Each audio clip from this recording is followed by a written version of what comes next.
Hello everyone, welcome back to my YouTube channel. और आज के इस वीडियो में जैसा कि आप देख पा रहे होंगे, ध्वनि फिजिक्स की सीरीज में ध्वनि से बनने वाले अर्थात साउंड से बनने वाले तमाम प्रश्नों को अध्ययन करेंगे इस वीडियो में, जो एग्जाम के नज़रिए से काफ़ी महत्वपूर्ण है। अगर आप किसी भी एग्जाम की तैयारी कर रहे हैं तो यह वीडियो आपके लिए काफ़ी हेल्पफुल रहने वाला है। तो चलिए स्टार्ट करते हैं वीडियो को। और जी हाँ, अगर आप चैनल में पहली बार हैं तो चैनल को अभी सब्सक्राइब कीजिएगा, बेल आइकन जरूर ऑन कीजिएगा। चलेगा। ध्वनि से सारे क्वेश्चन हमने लिए हैं जो ट्रेंडिंग में रहते हैं एग्जाम में। तो सबसे पहला क्वेश्चन आपका निकल कर आया है, ध्यान दीजिएगा यहाँ पर। तो आप लोग कमेंट करके भी बताइए कि कितने क्वेश्चन आपके सही हो रहे हैं। देखिएगा, यहाँ पर पहला क्वेश्चन है, ध्यान दीजिएगा, ध्वनि तरंगों की प्रकृति कैसी होती है। मोस्ट इंपॉर्टेंट क्वेश्चन है, ध्यान दीजिएगा। और यहाँ पर हम बात कर रहे हैं ध्वनि तरंगों की। देखिए, ध्वनि तरंगों की जो आपकी प्रकृति होती है, इसका राइट ऑप्शन अगर आप लगाएंगे तो बी नंबर इसका राइट ऑप्शन रहेगा, अनुदैर्घ्य होती है। क्लियर है। तो ध्वनि तरंगों की जो प्रकृति होती है वो कैसे होती है, अनुदैर्घ्य होती है। जबकि आपको प्रकाश तरंगों की जो प्रकाश तरंगें होती हैं उनकी जो प्रकृति कैसे होती है, अनुप्रस्थ होती है। तो आपको याद रखना है, प्रकाश तरंगों की जो प्रकृति होती है वो अनुप्रस्थ होती है और प्रकाश तरंग के रूप में गमन करता है। ये किसने कहा था, हाइगन नामक वैज्ञानिक ने। क्लियर है। तो चलिएगा, नेक्स्ट देखिएगा। वही हम बात कर रहे हैं, निम्न में से कौन सा कथन ध्वनि तरंगों के लिए सत्य है। तो ध्वनि तरंगों के लिए कौन सा कथन सत्य है, यहाँ पर दिए गए हैं ऑप्शन। क्योंकि ध्वनि तरंगों के संबंध में बहुत सारे क्वेश्चन बनते हैं जो आईएमपी होते हैं, एग्जाम में ट्रेंडिंग में रहते हैं। आरआरबी, एनटीपीसी की बात कर रहे हैं, रेलवे में जितने भी एग्जाम होते हैं, या एमपीपीएससी की बात करें, या अदर स्टेट की पीसीएस की बात करें, तो यहाँ से क्वेश्चन अक्सर ट्रेंडिंग में रहते हैं। तो वीडियो के अंत तक जरूर रहिएगा आप लोग। सो देखिएगा, सेकंड जो क्वेश्चन है आपका कि इनमें से कौन सा कथन ध्वनि तरंगों के लिए सत्य है। तो इनको ध्रुवित किया जा सकता है, ये निर्वात में चल सकते हैं, 0 डिग्री सेल्सियस पर इनकी चाल 332 मीटर प्रति सेकंड, या उपरोक्त सभी। तो देखिएगा, ये कथन आपके सामने है और इसमें जो राइट ऑप्शन रहेगा, ऑप्शन नंबर सी रहेगा। आपको याद रखना है, ये कथन जो है इनके लिए सत्य है। हालांकि निर्वात में नहीं चल सकती, क्योंकि ध्वनि तरंगों को चलने के लिए क्या होती है, माध्यम की आवश्यकता होती है। क्योंकि ध्वनि तरंगें एक प्रकार की यांत्रिक तरंगें होती हैं, उनको माध्यम की आवश्यकता होती है ध्वनि तरंगों को। क्लियर है। तो ये निर्वात में नहीं चल सकती है, इनको ध्रुवित किया जा सकता है ना। ये क्या है, ये सत्य नहीं है। तो इसलिए ये वाला जो सत्य, 0 डिग्री सेल्सियस इनकी चाल क्या होती है, 332 मीटर प्रति सेकंड होती है। क्लियर है। नेक्स्ट देखिएगा, नेक्स्ट है आपका कि अपश्रव्य तरंगों की आवृत्ति क्या होती है। आईएमपी लगा लीजिएगा इसको।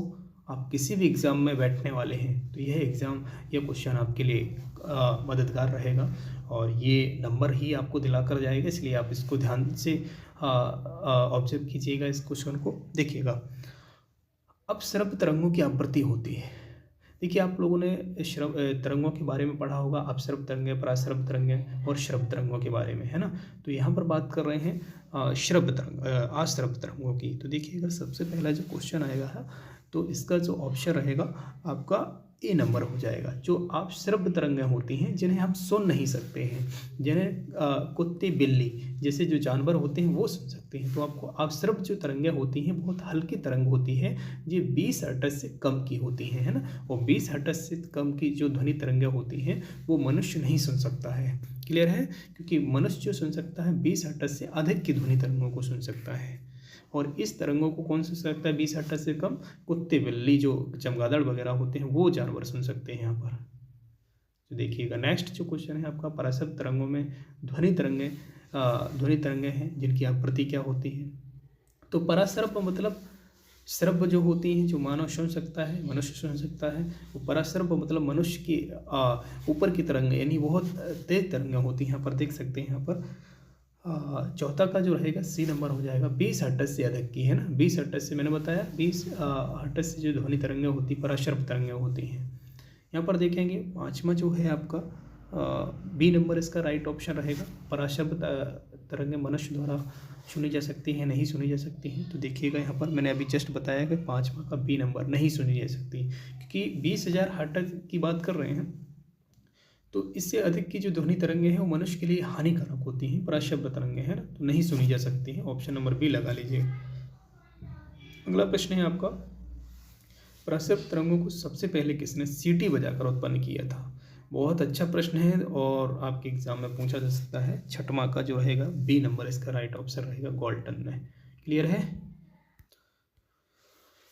शिकार परिभावियों या परिपक्षियों की बात कर रहे हैं या बाधाओं का पता लगाने के लिए चमगादड़ अथवा डॉल्फिन किस परिघटना का प्रयोग करते हैं? तो बहुत ही अच्छा प्रश्न है और आपके एग्जाम के लिए भी काफ़ी इम्पोर्टेंट है।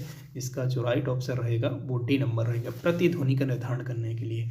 देखिए, जो परभक्षी होते हैं यानी दूसरों का भक्षण करने वाले होते हैं, जो शिकार करने वाले जो पक्षी होते हैं, जैसे चमगादड़ हो गया, वो अपनी ध्वनि निकालता है, प्रतिध्वनि निकालता है। इसका कहने का तात्पर्य उसकी जो ध्वनि है वो सामने अवरोध से टकराकर उसको ही सुनाई देती, टकराती है, तब उसको लगता है कि हमारे सामने कोई क्या है, शिकार है, जिसका वो शिकार आसानी से कर लेता है। इसलिए प्रतिध्वनि का उदाहरण है, निर्धारण करता है। कीड़ा तथा हानि पहुंचाने वाले तत्वों को घरों से दूर भगाने के लिए प्रयोग लाया जाता है। तो ये देखिएगा, ऑप्शन आपके सामने है, आप लोग भी कमेंट कर सकते हैं, है ना। ये नंबर इसका ऑप्शन रहेगा अल्ट्रासोनिक तरंग। कौन सी? अल्ट्रासोनिक तरंग, याद रखिएगा। और मैंने पहले क्लियर किया है दोस्तों कि तरंगें दो प्रकार की होती है, ध्वनि तरंगें, और ध्वनि तरंगों को यांत्रिक तरंगें बोल सकते हैं, और विद्युत चुम्बकीय तरंगें। विद्युत चुम्बकीय तरंगें अलग होती हैं, जिन्हें चलने के लिए माध्यम की आवश्यकता नहीं होती, जबकि ध्वनि तरंग अर्थात यांत्रिक तरंगों को चलने के लिए माध्यम की आवश्यकता होती है। ध्यान रखिएगा। ध्वनि का तारतम्य किस पर निर्भर करता है, यानी पिच की बात कर रहे हैं। सो ऑप्शन देख सकते हैं, ए नंबर इसका ऑप्शन रहेगा। ध्वनि का जो तारतम्य होता है वो आवृत्ति पर निर्भर करता है, फ्रीक्वेंसी पर निर्भर करता है। अगला प्रश्न है, विमानों के आंतरिक भागों की सफाई में किसका उपयोग किया जाता है? ऐसे जो पार्ट होते हैं विमानों के जहाँ पर मानव नहीं जा सकता आसानी से, तो वहाँ पर किस तरंगों का प्रयोग किया जाता है उनकी सफाई के लिए?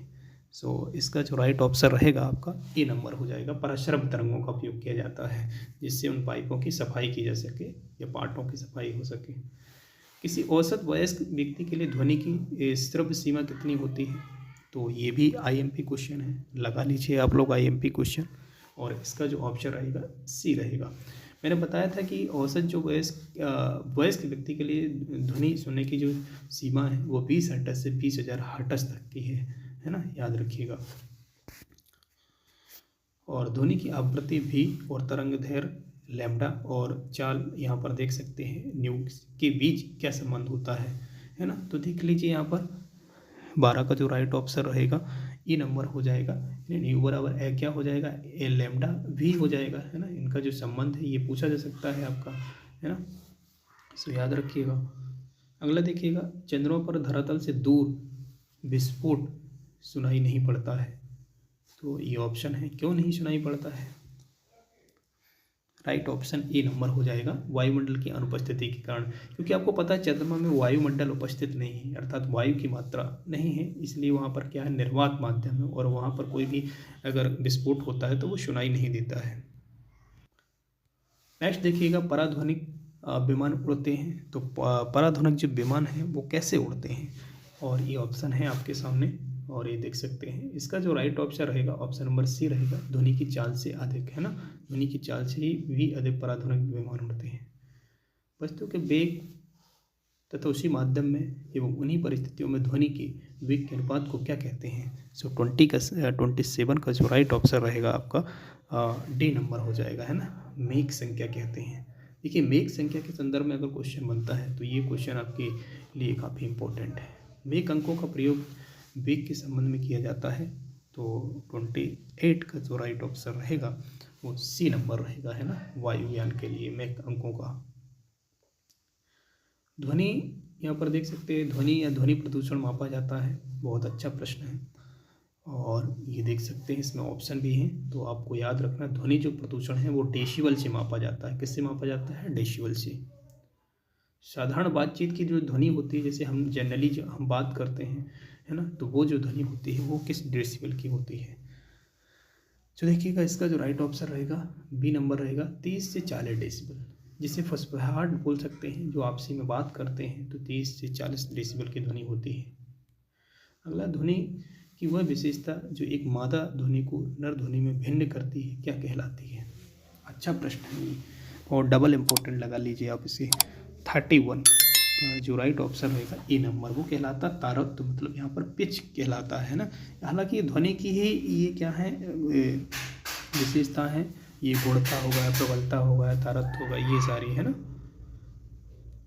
ध्वनि के किस लक्षण के कारण कोई ध्वनि मोटी या पतली सुनाई देती है? ये भी अच्छा प्रश्न है ना। तो देखिएगा इसका जो राइट ऑप्शन रहेगा बी नंबर हो जाएगा, तारक्त, है ना। तारक्त की वजह से क्या होती है, ध्वनि मोटी या पतली सुनाई देती है हमको। अगला है, पुरुषों की अपेक्षा महिलाओं की आवाज़ अधिक तीक्ष्ण होती है ना। जनरली हम लोग देखते होंगे कि महिलाओं की आवाज़, क्या कारण है ऐसा? तो ऑप्शन देखिएगा, डी नंबर इसका राइट ऑप्शन हो जाएगा, तारक्त की अधिक। हमने बताया कि पतली और मोटी ध्वनि सुनाई होने का मतलब क्या है, तारक्त होना उस ध्वनि में।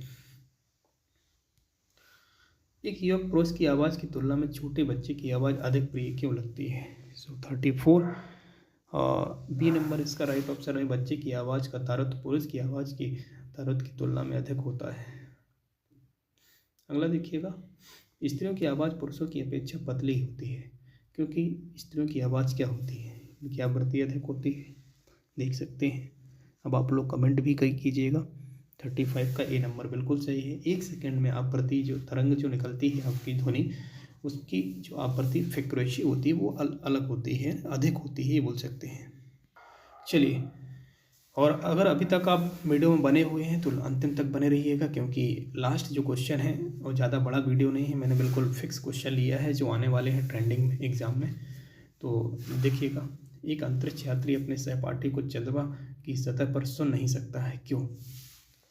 सो देखिएगा, इसका जो 41 का जो राइट ऑप्शन रहेगा सी नंबर हो जाएगा, है ना। याद रखिएगा, ध्वनि प्रचारित करने के लिए माध्यम नहीं होता है ना, याद रखिएगा यहाँ पर, क्योंकि बताया कि निर्वात होता है वहाँ पर जहाँ माध्यम नहीं है, ध्वनि तरंगों को चलने के लिए माध्यम की आवश्यकता चाहिए होती है। कौन सी प्रक्रिया प्रकाश और ध्वनि दोनों में घटित नहीं होती है? विवर्तन, परावर्तन, ध्रुवण और अपवर्तन, बताइए। सब पढ़ा होगा आपने, विवर्तन पढ़ा है, परावर्तन पढ़ा है और ध्रुवण पढ़ा है। इसका जो 42 का जो राइट ऑप्शन रहेगा ये रहेगा आपका बी नंबर में। ये ध्वनि और प्रकाश दोनों में घटित नहीं होती, जबकि विवर्तन होता है, ध्रुवण होता है, परावर्तन, ये दोनों में घटित होती है प्रक्रिया। चिल्लाते समय व्यक्ति हमेशा हथेली को मुंह के समीप रखते हैं, क्यों? तार्किक प्रश्न है, देख सकते हैं। और 43 का देख लीजिए, राइट ऑप्शन ए नंबर हो जाएगा। उस स्थिति में ध्वनि ऊर्जा सिर्फ एक दिशा में इंगित होती, इसलिए डेसिबल का प्रयोग निम्नलिखित में से किसके मापन के लिए किया जाता है? तो मैंने पहले बताया था डेसिबल के संदर्भ में। सो इसका राइट ऑप्शन आप लगा सकते हैं, सी नंबर इसका राइट ऑप्शन है। ध्वनि की तीव्रता मापने के लिए प्रयोग किया जाता है। ध्वनि का कारण क्या है? अच्छा प्रश्न बन सकता है आपके एग्जाम में। ध्वनि का कारण है परावर्तन। देखिए, मैंने पहले बताया ध्वनि का जो कारण है, अगर कोई भी ध्वनि आपको सुनाई देती है तो वो जो अवरोध होता है, उस अवरोध के टकराने के बाद ही आपके कानों तक पहुंचती है। तो ध्वनि का कारण जो है वो ध्वनि का क्या है, परावर्तन, है ना। स्पष्ट प्रतिध्वनि सुनने के लिए परावर्तन तल व ध्वनि स्रोत के बीच न्यूनतम दूरी होनी चाहिए।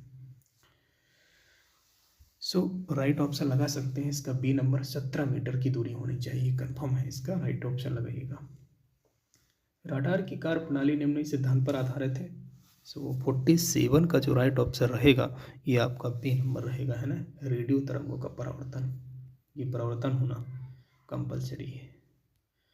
किसी प्रतिध्वनि को सुनने के लिए मूल आवाज़ और प्रतिध्वनि के बीच का समय अंतराल क्या होना चाहिए?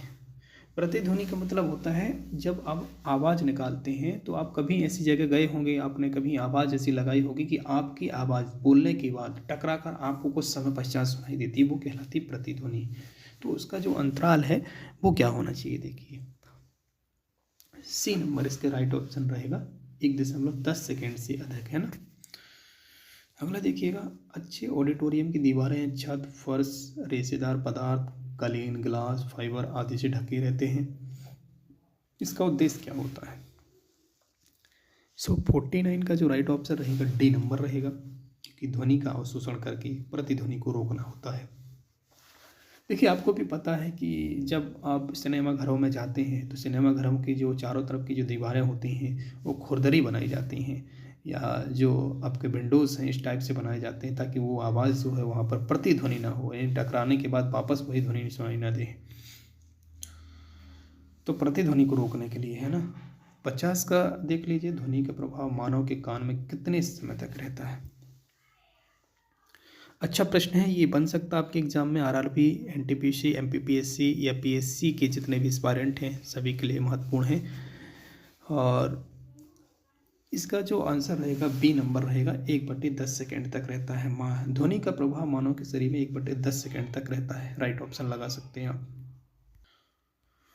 चलिए, मनुष्य के लिए मानक ध्वनि स्तर क्या होता है? 84 का राइट ऑप्शन आपको बताना है। और इसका राइट ऑप्शन रहेगा जो मानक जो है 60 डेसिबल स्तर है। मनुष्य के लिए मानक जो ध्वनि स्तर है वो 60 डेसिबल है। और यहाँ पर याद रखिए, निमग्न वस्तुओं का पता लगाने के लिए प्रयुक्त किया जाने वाला उपकरण क्या है? 85 का जो राइट ऑप्शन रहेगा आपका, विशेष रूप से ध्यान दीजिएगा, बी नंबर है ना, सोनार। सोनार से ही पता लगाया जा सकता है। मेघ गर्जना सुनने पर व्यक्ति अपना मुंह खोलता है जिससे कि 86। इसका बी नंबर, दोनों कानों के कर्णपटल पर वायु के दाब को कम करने के लिए, बराबर करने के लिए, सॉरी, है ना। वायु के तापमान में परिवर्तन से ध्वनि का निम्नलिखित में से कौन सा गुण प्रभावित होता है? देखिए, ध्वनि के ही गुण होते हैं, आपको पता है ये सभी। और इसका जो राइट ऑप्शन रहेगा सी नंबर हो जाएगा, है ना, अपवर्ती। ध्वनि तरंगों का वह गुण जिससे ध्वनि का तारतम्य निर्धारित होता है वह कहलाता है। 88 का राइट ऑप्शन ई नंबर रहेगा आपका, है ना, अपवर्ती राइट ऑप्शन लगा लीजिए। अगला प्रश्न देखिएगा आप। 89, निम्नलिखित में से कौन सा एक कथन है जो ध्वनि के बारे में सही है? तो ऑप्शन कीजिएगा ए, बी, सी, डी। 4 ऑप्शन आपके सामने हैं। एनडीए में आया है ये क्वेश्चन 2020 में, सो ध्यान दीजिएगा। 89 सी नंबर इस राइट ऑप्शन रहेगा इसका। आप लोग भी कमेंट करके बता सकते हैं इसका क्या रहेगा। ऑप्शन नंबर सी इसका राइट रहेगा। ध्वनि तरंगें अनुप्रस्थ होती हैं। नहीं है पूछा है। देखिए, मैंने पहले बताया कि ध्वनि जो तरंगे होती हैं वो 2 प्रकार की होती हैं मोस्टली, जिसमें ध्वनि तरंगे जो होती हैं जिसे आप यांत्रिक तरंगों के रूप में आप जानते होंगे, और ध्वनि तरंगों के लिए माध्यम की आवश्यकता होती है। मैंने पहले बताया कि निर्वात में जो है, अब जैसे अंतरिक्ष में अगर बात कर रहे हैं तो अगर आप अंतरिक्ष में बोलते हैं तो आपको वही ध्वनि आपको सुनाई नहीं देती है, क्योंकि वहाँ पर निर्वात होता है, क्योंकि वहाँ पर किसी प्रकार का माध्यम उपस्थित नहीं होता है। और जहाँ माध्यम नहीं होता वहाँ पर ध्वनि नहीं सुनाई दे सकती है। तो यहाँ पर जो क्वेश्चन पूछा गया है काफ़ी डीपली क्वेश्चन है, और एनडीए जैसे एग्ज़ाम में आया है, टफेस्ट एग्ज़ाम है, आप देख सकते हैं, है ना। तो ये जो क्वेश्चन है ध्वनि के बारे में सही नहीं है। तो ये ध्वनि तरंगें क्या है? अनुप्रस्थ तरंगें हैं। ये गलत है, बाकी राइट है क्वेश्चन ऑप्शन आपके। ध्वनि तरंगें अनुदैर्घ्य हैं, मैंने पहले बताया था इसमें। और जबकि प्रकाश तरंगों की बात मैंने पहले की थी कि प्रकाश तरंगें जो होती हैं वो आपकी क्या होती हैं? अनुप्रस्थ होती हैं, है ना। हाँ, ये भी राइट है, बिल्कुल लगा लीजिए आप लोग। अगला देखिएगा, ध्वनि तरंगों के गमन के संबंध में निम्नलिखित में से कौन सा कथन सही नहीं है? ऑप्शन आपके सामने है। 90 का राइट ऑप्शन आप लोग लगा सकते हैं। और देख लीजिए, ध्वनि तरंगें पानी से होकर गुजर सकती हैं, ध्वनि तरंगें हवा से होकर गुजर सकती हैं, ध्वनि तरंगें स्पास से होकर गुजर सकती हैं, ध्वनि तरंगें निर्वात से होकर गुजर सकती है।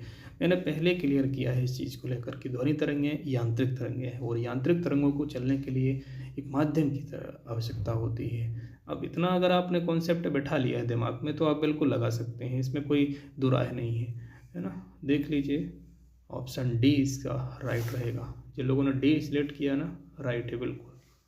ध्वनि तरंगें निर्वात से होकर गुजर सकती हैं, नहीं गुजर सकती निर्वात से, क्योंकि यांत्रिक तरंग है, और यांत्रिक तरंगों के लिए माध्यम की आवश्यकता होती है दोस्तों, याद रखिएगा। अगला देखिएगा, 25 डिग्री सेल्सियस अर्थात फ़ारेनहाइट में अगर बात करेंगे उसी टेम्परेचर को, तो 77 फ़ारेनहाइट में नापेंगे, इसको मेजर करेंगे। आसुचल में ध्वनि की अनुमानित जो गति होती है वो कितनी होती है? ऑप्शन आपके सामने चारों के चारों। देखिए, एसएससी में पूछा गया क्वेश्चन है ये 2020 में। मैंने बताया था कि ये लूसेंट का पूरा निचोड़ है, आप समझिए। और लूसेंट किसी भी एग्ज़ाम के लिए आरामबाण होती है, आप सभी जानते हैं। और टॉपिक वाइज में उठा रहा हूँ सीरीज इसमें फिजिक्स की। 91 का डी नंबर इसका राइट ऑप्शन रहेगा। 1498 मीटर प्रति सेकंड रहेगा, ध्यान दीजिएगा। अगर यहाँ पर चेंज होकर आता है तो थोड़ा सा आपको एक्टिव रहना पड़ेगा इस क्वेश्चन को लगाने के समय। तो ध्वनि तरंगों को वह गुण जिससे ध्वनि का तारतम्य निर्धारित होता है वह ध्वनि का क्या कहलाता है। देखिए ध्वनि की तरंगों के लिए मैंने कुछ गुण बताए थे, जैसे तीव्रता होती है और इसके अलावा तारतम्य होता है। ये क्या है, इसमें ध्वनि के ही गुण हैं। 92 का जो राइट ऑप्शन रहेगा ये नंबर रहेगा, याद रखिएगा। आवृत्ति है ना, आवृत्ति क्या होती है, मैंने बताया था तरंग की जो आवृत्ति होती है वो होती तरंग की 1 सेकंड में जो कंपन करती है वो कहलाती तरंग की आवृत्ति। बेसिक से आप याद रख सकते हैं। आयाम जो होता है, अगर इस टाइप से कोई तरंग चलती है, ये आप देख सकते हैं इस फिलो में, तो ये वाला जो है, जो सुरंग वाला जो एरिया या गर्त वाला जो अंदर का पार्ट होता है, ये आयाम कहलाता है। तरंग दैर्घ्य क्या होती है, तरंग दैर्घ्य का मतलब मैंने पहले भी इसके वीडियो में बताया कि तरंग दैर्घ्य जो होती है दोस्तों, तरंग दैर्घ्य ये तरंग की लंबाई होती है। अगर ये तरंग कितने किलोमीटर तक जा सकती है उसकी तरंग दैर्घ्य क्या है, ये होती है ना, ये होती है। विशेष रूप से याद रख सकते हैं। पुनरावृत्त परिवर्तन के कारण किसी बड़े हॉल में सृजित की गई ध्वनि बनी रहती है, इस परिघटना को क्या कहते हैं। 93 ये नंबर इस राइट ऑप्शन रहेगा, अनुरण है ना, क्या रहेगा, अनुरण। अगला देखिएगा, निम्नलिखित में से कौन सी ध्वनि तरंग की आवृत्ति इकाई नहीं हो सकती है। तो 94 आप लोग भी कमेंट कर सकते हैं। ये नंबर इसका राइट ऑप्शन रहेगा, डेसिबल है ना, बहुत अच्छे तरीके से बता चुका हूँ। और 60 डेसिबल की जो ध्वनि होती है मनुष्य के लिए इनफ होती है। विस्पंद यानी बीट्स एक परिघटना है जो तब घटती है जब गुणनावृत्ति तरंगों की आवृत्तियाँ होती हैं। 95 आप लोगों ने लगा लिया हुआ, ऑप्शन नंबर डी इसका राइट ऑप्शन रहेगा, लगभग समान होती है। आज के इस वीडियो में हमने ध्वनि के टॉपिक के प्रत्येक पहलू को समझा है, प्रत्येक क्वेश्चन को समझा है। मैं आशा करता हूँ वीडियो आपको जरूर पसंद आया होगा। वीडियो को शेयर जरूर कीजिएगा। चैनल में अगर पहली बार हैं तो सब्सक्राइब करना बिल्कुल मत भूलिएगा। मिलते हैं नेक्स्ट वीडियो में, तब तक के लिए जय हिंद।